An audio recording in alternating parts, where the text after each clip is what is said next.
खुदावंद मसीह यीशु में मेरे अजीजों में आप सबको प्रभु यीशु मसीह के जिंदा और मुबारक नाम में सलाम अर्ज करता हूं। आज की आराधना में आपका स्वागत करता हूं। प्रियजनों, मैं हमेशा अपनी दुआओं में आप सबको याद रखता हूं और प्रार्थना करता हूं परमेश्वर का अनुग्रह आप सब पर हमेशा बना रहे। धन्यवाद करते हैं परमेश्वर का, आज एक और मौका उसने इनायत फरमाया और हम इस आत्मिक संगति में यहाँ पर उपस्थित है परमेश्वर के वचन पर मनन करने के लिए। खुदा बाप ने आज जो कलाम मुझे अता फरमाया है, आप अपनी बाइबल में याकूब की पत्री निकालें और 5 अध्याय 13 से 16 पद मैं आपके सामने पढ़ूंगा। यहां पर लिखा हुआ है, अगर तुम में कोई मुसीबत ज़दा हो तो दुआ करे, अगर खुश हो तो हमद के गीत गाए, अगर तुम में कोई बीमार हो तो कलीसिया के बुजुर्गों को बुलाए और वो खुदावन के नाम से उसको तेल मल कर उसके लिए दुआ करें। जो दुआ ईमान के साथ होगी उसके 22 बीमार बच जाएगा और खुदावन उसे उठा खड़ा करेगा, और अगर उसने गुनाह किए हों तो उनकी भी माफी हो जाएगी। बस तुम आपस में एक दूसरे से अपने अपने गुनाहों का इकरार करो और एक दूसरे के लिए दुआ करो ताकि शिफा पाओ। रास्तबाज की दुआ के असर से बहुत कुछ हो सकता है। खुदावन की बरकत उसके पाक कलाम के पढ़े जाने और सुने जाने पर हो, आमीन। आइए अपने आप को तैयार करें वचन सुनने के लिए और प्रार्थना करें। खुदावंद मसीह यीशु में हमारे प्यारे आसमानी बाप, ये वक्त है तेरे जिंदा और मुबारक कलाम पर मनन करने का। हम में से हर एक को पवित्र आत्मा का अभिषेक दे कि हम पाक रूह की रहनुमाई में होकर इस कलाम को समझें और इस कलाम के जरिए से तेरी पाक मर्जी को मालूम करें और तेरी पाक मर्जी को अपनी जिंदगियों में पूरा करें। आसमानी बाप, होने दे ये कलाम का बीज जब हमारे दिल की जमीन पर गिरता है तो हमारी जिंदगियों में जड़ पकड़े और बहुत सा फल लाए। आसमानी बाप, जब हम तेरी रिफाकत में हैं तो हमारे चारों तरफ अपने पाक फरिश्तों की सेना का बाड़ा बांधना कि शैतान हमें किसी भी तरह से तेरी संगति से जुदा ना कर सके। आसमानी बाप, जब हम तेरे पाक मजबे पर से उठकर अपने घरों को रुखसत होते हैं तो तुझसे बहुत सी रूहानी आशीषें लेकर जाने वाले हों। पिता परमेश्वर अपनी जिंदगियों को हर तरह से तेरे अख्तियार में देते हैं और इस दुआ को तेरे प्यारे इकलौते बेटे और अपने नजात दहिंदा खुदावंद यीशु मसीह के जिंदा और मुबारक नाम के वसीले से मांगते हैं। सुन और कबूल कर ले, आमीन। अजीज, एक बार फिर परमेश्वर का धन्यवाद करते हैं सच्चे समय के लिए। और मैंने आज के वचन के लिए, आज के मनन के लिए जो कलाम पढ़ा, जो वचन पढ़ा आपके लिए, वो याकूब की पत्री 5 अध्याय और 13 से 16 पद। मैं याकूब 5 और 16 पद को दोहरा रहा हूं, आप अपनी बाइबल में देखिएगा। 16 पद में याकूब इस तरह से लिखता है, बस तुम आपस में एक दूसरे से अपने अपने गुनाहों का इकरार करो, अपने अपने पापों को मान लो और एक दूसरे के लिए दुआ करो ताकि शिफा पाओ। और आगे लिखा है, आयत का जो दूसरा हिस्सा है, रास्तबाज की दुआ के असर से बहुत कुछ हो सकता है। धर्मी की प्रार्थना के प्रभाव से बहुत कुछ हो सकता है। रास्तबाज की दुआ के असर से बहुत कुछ हो सकता है। दुआ के बारे में याकूब कलीसिया को ये सिखा रहा है कि धर्मी की प्रार्थना के प्रभाव से बहुत कुछ हो सकता है। और ये हम सब जानते हैं, एक नॉर्मल ये नॉलेज है जो हर एक विश्वासी के पास है और हम सब दुआ करते हैं, हम सब प्रार्थना करते हैं। लेकिन जब हम दुआ करते हैं खुदा बाप से तो हम सब के जो एक्सपीरियंस है वो अलग अलग होते हैं। कुछ लोग कहते हैं कि खुदा बाप ने हमारी दुआ एकदम सुनी, कुछ लोग कहते हैं कि खुदा बाप हमारी दुआ नहीं सुनता, कुछ लोग कहते हैं कि शायद हम गुनाहगार हैं इसलिए परमेश्वर हमारी प्रार्थना नहीं सुनता, कुछ लोग कहते हैं कि किसी विशेष जन की प्रार्थना को परमेश्वर सुनता है और वो सबकी दुआ को नहीं सुनता। ऐसा कुछ भी नहीं है प्रियजनों। खुदा बाप सबकी दुआ सुनता है। परमेश्वर सबसे प्यार करता है और वो हर एक की दुआ को सुनता है, कबूल फरमाता है। और दुआ करने वाला चाहे अपने पास्ट में कैसा भी रहा हो, लेकिन अगर वो तौबा के साथ, अगर वो दिल की गहराई के साथ, आत्मा की सच्चाई के साथ प्रार्थना करता है तो उसकी दुआ कबूल की जाती है। बाइबल में बहुत से उदाहरण हैं और हम जानते भी हैं। प्रियजनों, पहली बात तो यह कि दुआ जो है वो एक विश्वासी की ब्रीद है, सांस है। फिर हम अगर इस बात पर थोड़ा सा ध्यान दें और सोचें कि दुआ है क्या, तो दुआ क्या है, इसके लिए हजारों लाखों किताबें स्कॉलर्स ने लिखी हैं। दुआ की डेफिनेशन लिखी है, दुआ का सेटअप बताया है, दुआ के हिस्से क्या क्या हैं, दुआ के कितने भाग होते हैं, ये वगैरह वगैरह कई चीजें, कई बातें। लेकिन मेरे अजीजों, दुआ क्या है? एक बेटा जो मैं समझा हूं दुआ को, वो ये है प्रार्थना। प्रार्थना का मतलब ये है कि एक बेटा अपने बाप से बात करता है, वही दुआ है। जब एक विश्वासी अपने स्वर्गीय पिता से बात करता है, वही प्रार्थना है प्रियजनों। लेकिन मैं बता रहा था कि दुआ के बारे में, जैसा कि याकूब लिखता है कि धर्मी की प्रार्थना के प्रभाव से बहुत कुछ हो सकता है, और ये बिल्कुल सच बात है। लेकिन कई बार हमको ऐसा तजुर्बा होता है कि हमारी दुआ सुनी नहीं गई। कई बार हमें ऐसा लगता है कि हमारी दुआ सुनी नहीं जा रही है, ऐसा लगता है हमको। एक हवाला बाइबल में से मैं पढ़ने जा रहा हूं, और भजन संहिता 55 मैंने खोल लिया है, और 1 और 2 पद दाऊद क्या कह रहा है। दाऊद का एक्सपीरियंस देखें प्रार्थना के संबंध में। दाऊद कहता है, भजन संहिता साम 55, भजन संहिता 55, 1 और 2 पद, हे परमेश्वर मेरी प्रार्थना की ओर कान लगा और मेरी गिड़गिड़ाहट से मुंह ना मोड़। दाऊद शायद ऐसा समझ रहा है कि खुदा बाप कान नहीं लगा रहा है और मेरी दुआ से मुंह मोड़े हुए, ऐसा नहीं है, लेकिन दाऊद समझ रहा है। और हमें भी कई बार ऐसी फीलिंग्स आती है, ऐसा लगता है। मैं आगे पढ़ रहा हूं, दूसरा पद, दाऊद कहता है, मेरी ओर ध्यान देकर मुझे उत्तर दे, मैं चिंता के मारे छटपटाता हूं, चिंता के मारे छटपटाता हूं और व्याकुल व्याकुल रहता हूं, बेचैन रहता हूं। ये एक्सपीरियंस दाऊद का है, लेकिन कई बार यही एक्सपीरियंस हमारा होता है और हम निराश हो जाते हैं, मायूस हो जाते हैं। और अक्सर बहुत से लोगों को देखा है दुआ मांगना बंद कर देते हैं, क्या खुदा बाप नहीं सुनता? लेकिन ऐसा नहीं, खुदा हर हाल में दुआ सुनता है प्रियजनों। होता यह है, कई बार हमारी प्रार्थना का उत्तर देरी से मिलता है। इसका मतलब ये नहीं कि खुदा देर में रिएक्ट करता है। इसका मतलब ये भी नहीं, जो एक मुहावरा है कि खुदा के घर में देर है अंधेर नहीं है। नहीं साहब, खुदा के घर में देर भी नहीं है, अंधेर तो है ही नहीं, पर देर भी नहीं है। लेकिन उसके बावजूद भी हकीकत है कि कई बार प्रार्थना का उत्तर आने में कुछ समय लगता है, कुछ हमारे हिसाब से देर लगती है। Why delay? क्यों होता है ऐसा डिले? क्यों होता है? और हम बहुत सी वजहें ढूंढकर बैठ जाते हैं और कई बार निराश हो जाते हैं। प्रार्थना करना भी बहुत से लोग छोड़ देते हैं। प्रियजनों, कभी दुआ करना बंद मत करिए। उसका जवाब नहीं मिलता है तो उसकी कुछ वजूहात है, और मैं आज सिर्फ 4 वजह आपके साथ शेयर करने जा रहा हूं। 4 कारण हैं कि हमारी प्रार्थना को स्वीकार होने में परमेश्वर की वेदी पर डिले होता है या देर होती है। 4 वजह है, और उसके विशेष कारण जो इस देरी के हैं।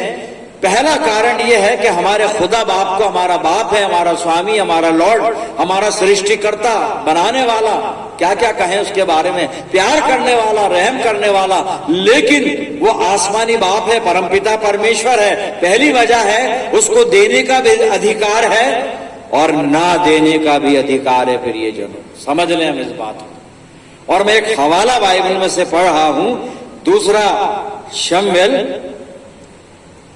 और उसका 12 अध्याय और 15 से 18 आयत मैं पढ़ रहा हूं यहां पर, आप सुनिएगा। और मैं बताना ये चाह रहा हूं, दुआ जो देर से सुनी जाए, अगर दुआ सुनने में देरी हो रही है, परमेश्वर दुआ सुनने में देरी कर रहा है, तो खुदा बाप के यहां कोई कमी नहीं है, देरी नहीं है। उसकी 4 वजहें हैं जो मुझसे जुड़ी हुई हैं, उनका ताल्लुक मेरे व्यक्तिगत जीवन से है। तो पहली वजह मैंने बताई कि खुदा को सुनने ना सुनने का, देने ना देने का अधिकार है, इख्तियार है, और ये इख्तियार उसका है। हमें अपने पिता परमेश्वर का आदर करना है इस इख्तियार के लिए, इस अधिकार के लिए। बाइबल में से एक हवाला पढ़ रहा हूं, 2 शमूएल और उसका 12 अध्याय और 15 पद से लिखा है, तब नातान अपने घर चला गया। जो बच्चा ऊरिया की पत्नी से दाऊद के द्वारा उत्पन्न हुआ था, वो यहोवा का मारा बहुत रोगी हो गया। अतः दाऊद उस लड़के के लिए परमेश्वर से विनती करने लगा और उपवास किया और भीतर जाकर रात भर भूमि पर पड़ा रहा। तब उसके घराने के पुरनिये उठकर उसे भूमि पर से उठाने के लिए उसके पास आए, परंतु उसने ना चाहा और उनके संग रोटी ना खाई। 7वें दिन बच्चा मर गया। दाऊद के कर्मचारी उसको बच्चे के मरने का समाचार देने से डरे। उन्होंने कहा, जब तक बच्चा जीवित रहा तब तक उसने हमारे समझाने पर मन न लगाया। यदि हम उसको बच्चे के मर जाने का हाल सुनाएं तो वो बहुत ही अधिक दुखी होगा। दाऊद ने उपवास के साथ रो रो कर प्रार्थना की परमेश्वर से कि मेरा बच्चा बच जाए, लेकिन बच्चा मर गया, क्योंकि वो ऊरिया हित्ती की पत्नी बेतशेबा से हुआ था, जिसका मूल कारण उसकी पैदाइश का ये था कि दाऊद ने गुनाह किया था। खुदा को देने का ना देने का अधिकार है। यह दुआ गलत थी दाऊद की, और दाऊद का यहां पे एक गुनाह था, और गुनाह की वजह से वो दुआ सुनी नहीं गई। मैं ज्यादा एक्सप्लेन नहीं करूंगा कि दाऊद का गुनाह, क्योंकि मैं बता चुका हूं पहले। क्योंकि उसने ऊरिया हित्ती, अपने सैनिक ऊरिया हित्ती की पत्नी बैतशेबा के साथ व्यभिचार किया था, इसलिए दुआ सुनी नहीं गई। जब हम गलत और खराब नियत के साथ दुआएं मांगते हैं ना, और गलत वजहों के लिए दुआ मांगते हैं, या अपने गुनाह को छुपाने के लिए दुआ मांगते हैं, या अपने गुनाह की सजा को जब दूर करने के लिए दुआ मांगते हैं, तो सुनी नहीं जाती। क्योंकि हमारे खुदा को देने का भी अधिकार है और नहीं देने का भी अधिकार है। दूसरी बात, जब हम विलिंगली नहीं मांगते दुआ, तो हमारी दुआ नहीं सुनी जाती। हम विलिंग हो मांगने के लिए। और एक बहुत अच्छा दृष्टांत हमारे खुदावंद मसीह यीशु ने लूका 18:1-5 में बताया। दृष्टांत में प्रभु यीशु मसीह ने बताया है कि किसी शहर में एक अधर्मी न्यायाधीश था, और वो ना परमेश्वर से डरता ना मनुष्यों की चिंता करता था। और उसी शहर में एक विधवा रहती थी, जो आकर इस न्यायाधीश से कहती थी कि मुझे मेरे मुद्दई से छुड़ा, पर वो उसके नहीं सुनता था। लेकिन वो विधवा रोज आके उसे बार बार ये बात कहती। तो एक दिन इस विधर्मी न्यायाधीश ने सोचा कि मैं ना तो खुदा से डरता, ना लोगों का ध्यान करता हूं, लोगों की परवाह करता हूं, लेकिन ये विधवा रोज आती है, रोज आती है, रोज आती है, तो ऐसा ना हो कि रोज आकर मेरी नाक में दम कर दे, तो मैं क्यों ना इसकी फरियाद को सुन लूं। और उसने उसकी फरियाद को सुन लिया। हम विलिंग हो मांगने के लिए, अपने परमेश्वर से बार बार मांगे मेरे अजीजों, विलिंग हो, इच्छा हो हमारे अंदर। हम कई बार शास्त्रीय तौर पर मांगते हैं कि भैया दो तो ठीक नहीं, दो तो ठीक नहीं, साहब विलिंगली मांगे। दूसरी वजह, तीसरी वजह फिर ये जो कई बार क्या होता है कि देर से मिली कृपा का जो मूल्य होता है ना, वो बहुत ज्यादा होता है। दुआ मांगते ही सुन ली जाए तो जो चीज हमने मांगी है उसका जो मूल्य है वो हमारे लिए कम हो जाएगा, उसकी वैल्यू कम हो जाएगी, उसकी कीमत कम हो जाएगी। इसलिए खुदा चाहता है कि जो मैं मांग रहा हूं वो मेरे लिए इतनी बेशकीमत हो कि मैं उसकी कदर करूं कि ये आशीष मुझे परमेश्वर ने दी है। अर्थात वही जो मैंने बताया कि देर से मिली जो कृपा होती है, देर से मिली जो आशीष होती है, उसका मूल्य बहुत होता है, और खुदा हमको मूल्यवान चीज देना चाहता है। एक उदाहरण देखते हैं, उत्पत्ति 21 में खोल रहा हूं और उसके 5 से 8 पद को आप सुनिएगा। जब अब्राहम का पुत्र इसहाक उत्पन्न हुआ तब अब्राहम 100 वर्ष का था और सारा ने कहा परमेश्वर ने मुझे प्रफुल्लित किया है, इसलिए सब सुनने वाले भी मेरे साथ प्रफुल्लित होंगे। फिर उसने ये भी कहा, क्या कोई कभी अब्राहम से ये कह सकता था कि सारा लड़कों को दूध पिलाएगी? पर देखो, मुझसे उसके बुढ़ापे में एक पुत्र उत्पन्न हुआ। वो लड़का बड़ा और उसका दूध छुड़ाया गया, और इसहाक के दूध छुड़ाने के दिन अब्राहम ने बड़ा भोज किया। क्यों? 100 साल की उम्र में उसके ये फर्जंद नरीना हुआ है, खुदा ने दिया है, इसलिए इसकी वैल्यू है। देर से मिले हुए उपकार की वैल्यू होती है प्रियजनों। इसलिए कई बार परमेश्वर देर इसलिए करता है कि हम उसके महत्व को जाने जो हम मांग रहे हैं, हम उसकी कीमत या वैल्यू को समझें जो हम खुदा बाप से मांग रहे हैं। ये तीसरी वजह थी प्रियजनों। चौथी और आखिरी वजह हमारी दुआ देर से सुनी जाती है, उसकी ये होती है, वो वजह ये होती है कि हम में कोई खराबी है जिसका ठीक होना अभी बाकी है। अजीजों, ये भी एक वजह होती है। मैं दुआ मांग रहा हूं, परमेश्वर नहीं सुन रहा है। उसकी वजह यह है जो यहां पर हम देख रहे हैं, चौथी और आखिरी वजह, कि मुझ में अभी कोई खराबी है जिसका ठीक होना बाकी है। जब मैं अपनी खराबी को ठीक कर लूं, मेरी दुआ एकदम कबूल हो जाएगी। और इसका सबसे अच्छा उदाहरण बाइबल में मरकुस रचित सुसमाचार 10 अध्याय, और आप 17 पद नोट करें और 17 पद से आगे पढ़िएगा। और यहाँ पर एक अमीर युवक है जो प्रभु यीशु मसीह के पास आया है और आकर पूछता है, हे उत्तम गुरु, मैं क्या करूं कि अनंत जीवन पाऊं? यीशु मसीह ने कहा, उत्तम तो केवल एक है। तू मुझे उत्तम क्यों कहता है? उत्तम तो केवल एक है, वो खुदा बाप। फिर यीशु मसीह ने उसका सवाल सुन लिया कि ये कह रहा है, मैं क्या करूं कि अनंत जीवन पाऊं? आगे यीशु मसीह ने कहा, तू आज्ञाओं को जानता है? आज्ञाओं को सुना है जो बाइबल में व्यवस्था में? उसने आज्ञा बता दी। यीशु मसीह ने आज्ञा बता के पूछा, जिसने कहा, मैं बचपन से इन आज्ञाओं को मानता आया हूं, मुझे याद भी है और मानता भी हूं, बड़ा अच्छा आदमी है। फिर भी इसके जीवन में कसक है, कमी है, क्या करूं? अनंत जीवन पाऊं। अनंत जीवन नहीं है। अनंत जीवन चाहता है पर नहीं है। दुआ मांग रहा है, अनंत जीवन मिल जाए, अनंत जीवन का एहसास हो जाए, अनंत जीवन का अनुभव हो जाए, एक्सपीरियंस हो जाए, लेकिन नहीं हो रहा है। क्यों नहीं हो रहा है? आज्ञाओं को मानता है, व्यवस्था को मानता है, सब कुछ है। प्रभु यीशु मसीह के पास आया है, आदर दे रहा है, उसको सम्मान दे रहा है, दंडवत कर रहा है, सब कुछ है। हुआ क्या? क्यों दुआ नहीं सुनी जा रही है? एक कमी है इसके जीवन में, उसका ठीक होना बाकी है। और यीशु मसीह ने उसका जवाब सुनकर, जब वो कहता है मैं आज्ञाओं को बचपन से मानता हूं, यीशु मसीह कहता है, तुझ में एक बात की कमी है, वो कमी दूर कर दे। और कमी यह है कि जो कुछ तेरा है वो सब गरीबों को बांट, मेरे पीछे हो ले, तुझे स्वर्ग में बड़ा धन मिलेगा। और वहां लिखा है वो मायूस होके चला गया क्योंकि मालदार था और धन देना नहीं चाहता था। प्रियजनों, अपनी जिंदगियों को हम टटोले प्रार्थना मांगते वक्त चौथी वजह बहुत अहम है कि हो सकता है मेरे जीवन में अभी एक कमी है जिसका दूर होना बाकी है। प्रभु यीशु मसीह कह रहा है अमीर युवक से, तुझमें एक बात की घटी है, एक बात की कमी है, एक बात, उसे ठीक कर ले, बाकी सब कुछ ठीक है। एक बात की कमी है, तूने अपना ध्यान धन की तरफ लगा रखा है। धन बुरी चीज नहीं है, धन बुरी चीज नहीं है, लेकिन धन हमारे ध्यान को बांट देता है। यही इसके जीवन में हो रहा। प्रियजनों, ये 4 कारण मैंने आपको बताया जिसकी वजह से प्रार्थना हमारी पहुंचती नहीं परमेश्वर की वेदी पर, और दुआ का उत्तर आने में देर लगती है।